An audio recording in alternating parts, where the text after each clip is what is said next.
నువ్వుతో ఊడిపోయే book అంట నేను బీజేపీకి ఎప్పటికైనా వెళ్ళిపోతానంట వైసీపీకి. మళ్ళీ నీ తాత చెప్పినాడు నీకేమన్నా, ఇంకెవడైనా చెప్పినాడు నీకు.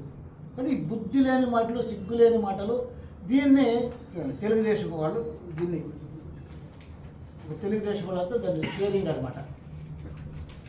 తెలుగుదేశం వాళ్ళు వచ్చారు, వాళ్ళు ఆంధ్రజ్యోతిలో ఏదో వార్త వస్తుంది, పోనీ మాకు సంబంధం లేదంటే ఇతను మహమ్మద్ అయూఫ్, ఇతను ఆంధ్రజ్యోతి విలేకరి, ఇది కూడా మహమ్మద్ అయూఫ్. నువ్వు ప్రింట్ మీడియా విలేకరివి, ఈ ఎలక్ట్రానిక్ మీడియాని నువ్వు షేర్ చేస్తూ ఉంటావు నా పైన ఎప్పుడు కూడా. చాలా బాధ అనిపిస్తుంటుంది నాకు. 24 గంటలు విషయం చూడడమే. ఏదో ఒకటి వాళ్ళు అతను ఆంధ్రజ్యోతి విలేకరి ఏబిఎన్లోనో ఆంధ్రజ్యోతి పేపర్లో ఏదో ఒకటి రాస్తాడు, దాన్ని తీసుకుని టీడీపీ వాళ్ళంతా షేరింగ్ చేస్తారు. ఇది ఎందుకు నన్ను ప్రశాంతంగా ఉండేది నాకు అర్థం కావట్లేదు.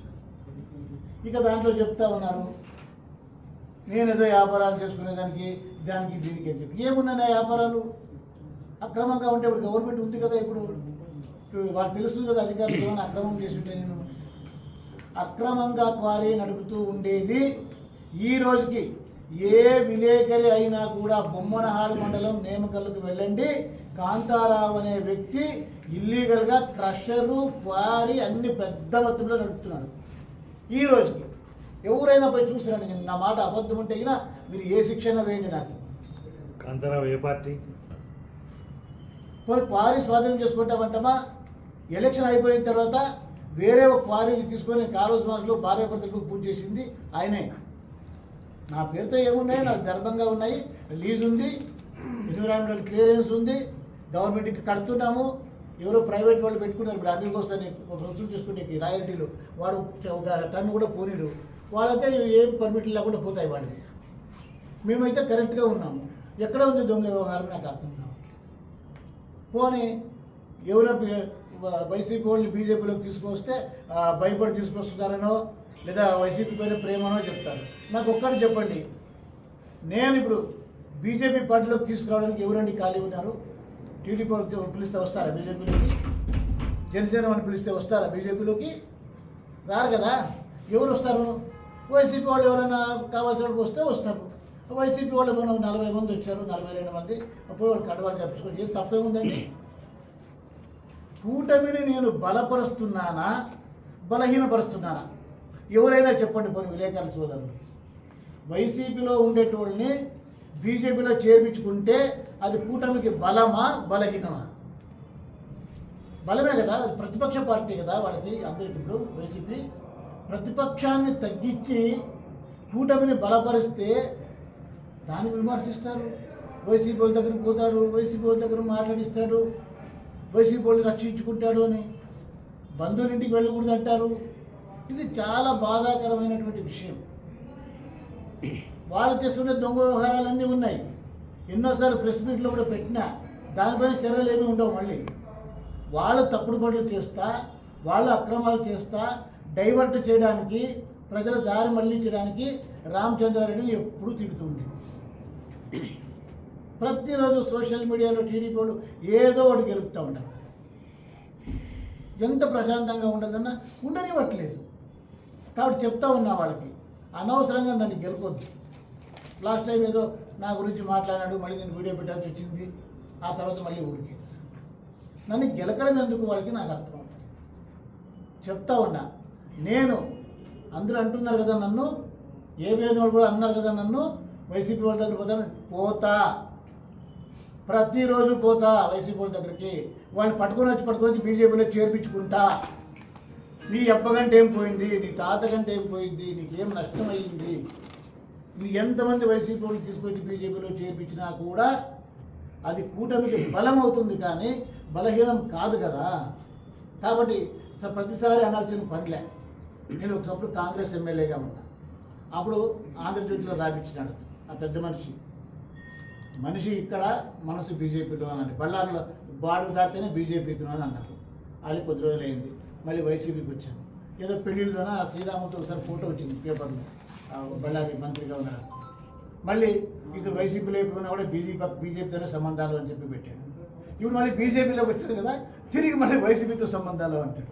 నేను ఏమీ చేసినా తప్పు పట్టడమే వాళ్ళ పని. నాతో ఏదో ఒకటి గెలకాలి. పోనీ వాళ్ళు అక్కడికి అదే పూనుకుంటారా అంటే దాన్ని అంతా కూడా పికప్ చేసుకుంటారు మరి టీడీపీ. అందుకే కాళీ శ్రీనివాసులు గారికి మనం ప్రెస్ నోట్ కూడా పెట్టాను నేను. నీ బ్యాచ్ ఏదైతే ఉందో సోషల్ మీడియాలో ఏం పెడుతున్నారో ఒకసారి చూసుకోండి. ధర్మాలు నాకు నేర్పించే గతి ఎవరికి, నాకు అసలు ఎవరి దగ్గర వినాల్సిన అవసరం నాకు రాలేదు కూడా ఇప్పుడు కూడా. నేను ఏం చేయాలో నాకు దేవుడు ఆ శక్తి ఇచ్చాడు నాకు. ఇక కాలువ శ్రీనివాసులకి నేను మోసం చేశానా మంచి చేశానా అని అంటే, కాలువ శ్రీనివాసులు గారు ఈరోజు గురుడి ఆంజనేయ స్వామి టెంపుల్లో పోతాను, నేను ప్రమాణం చేస్తాను. కాలువ శ్రీనివాసులు ఎన్నికలకి నేను సహాయం చేసినానా లేదా? నా పైన కాలువ శ్రీనివాసులు గెలిచింది కేవలం 1800 ఓట్లతోటి. ఈసారి 42,000తో గెలిచారంటే మా కష్టం ఉంది, మా కుటుంబం కష్టం దాంట్లో. అన్ని రకాలుగా కూడా నేను కాలువ శ్రీనివాసులకు అండగా నిలబడి 42,000 మెజారిటీ ఇచ్చాను. వైసీపీ వాళ్ళు చెప్తారు రామచంద్రరెడ్డి వల్లనే ఇంత ఘోరంగా ఓడిపోయినామని, వీళ్ళు చెప్తారు రామచంద్రరెడ్డి మాకేం సహాయం చేయలేదని. ఈ 2 పోట్లు నాకు 2 పక్కల వచ్చి చెప్పని చూద్దామంట. ఈ కాలువ శ్రీనివాసులు ఏం చేశాడు? ఎన్నిక అయిన తర్వాత గెలిచిన తర్వాత మొదటి దెబ్బ ఎవరిని కొట్టాలా? నన్నే కొట్టాడు. మొదటి దెబ్బ నన్నే కొట్టాడు. మీటింగుల్లో పెట్టి సన్మానాలు, రామచంద్రరెడ్డి పైన పోరాడిన వీరులు అని చెప్పి కొంతమంది సన్మానం చేస్తాడు. నీవు గెలుపుతున్నావు, నన్ను అపహాస్యం చేస్తున్నావు, అవహేళన చేస్తున్నావు, తిడుతున్నావు, నేను స్పందిస్తే తప్పు నీకు. ఇదే కదా చెప్తా ఉండేది. కాబట్టి ఇప్పుడు చెప్తున్నా, సోకాలి టీడీపీ వాళ్ళకి చెప్తున్నా, పాత్రికేయ ధర్మానికి ఒక మాయని మచ్చ లాంటి వాడు. అక్కడ ఉన్నటువంటి ఆంధ్రజ్యోతి విలేకరి ఎప్పుడైనా నాకు టైం దొరికితే, అపాయింట్మెంట్ దొరికితే రాధాకృష్ణ గారిని కూడా నేను కలుస్తాను. అతను చేస్తున్నటువంటి ఆ దందాలు ఏమేమి చేస్తున్నాడో, ఏంటంటే లోపల పనులు చేస్తున్నాడో మొత్తం కూడా రాధాకృష్ణ గారికి నేనే ఎక్స్ప్లెయిన్ చేస్తా. దానికి కావాల్సిన ప్రూఫ్లు కూడా నేను తీసుకెళ్తాను, మొత్తం చెప్తాను. ఎలాంటి విలేకరులు పెట్టుకున్నాడు అతను వృత్తి ధర్మానికి కూడా మచ్చ. అతను ఎప్పుడు కూడా నన్ను గెలకడం తప్ప ఇంకొకటి లేదు, నా గురించి వ్యతిరేకం రాయడం తప్ప ఇంకొకటి లేదు, నన్ను హింసించడం తప్ప ఇంకొకటి లేదు అతనికి. దీన్ని వీళ్ళు అంతా కలిసి టీడీపీ వాళ్ళు ఈయన కలిసి కుమ్మక్కయ్యి నన్ను ఎప్పుడు కూడా సతాయిస్తా ఉన్నారు. కాబట్టి నేను మీడియాకి వచ్చి క్లారిఫై చేయాల్సిన అవసరం నాకు తప్పట్లేదు. కాబట్టి నేను చెప్తున్నా, నేను నా బంధువుల ఇంటికి పోతే కూడా వాళ్ళు వైసీపీ అని నేను పరామర్శించడం తప్పు అని చెప్పి వాళ్ళంతా కూడా చెప్పారు. అలాంటివి మీరు వదులుకోవాలా. నా బంధువుల ఇంటికి పోయే హక్కు నాకు ఎప్పటికీ ఉంది. ఇంకా వైసీపీ వాళ్ళతో నేను వైసీపీ వాళ్ళని ఎంతమందిని సాధ్యమైతే అంతమందిని వచ్చేటోళ్ళని బలవంతంగా ఎవరిని తెచ్చుకోలేము కదా. ఎవరెవరు వైసీపీ వాళ్ళకి బీజేపీ సిద్ధాంతాలు నచ్చి వైసీపీ వాళ్ళకి కప్పుతాం, బీజేపీలో పెట్టుకుంటాం. నాది ఒకటే ధ్యేయం, ఎప్పటికైనా కూడా బీజేపీని ఫుల్ బలం చేయాలి, ఇంకా బలం చేయాలి, ఇంకా బలం చేయాలి, ఎంతమందినైనా బీజేపీలో చేర్పించాలి. కాబట్టి బీజేపీలో ఎంతమంది చేరినా కూడా కూటమి బలమే, అది కాదని కూటమికి వ్యతిరేకంగా వాళ్ళు మాట్లాడతారు.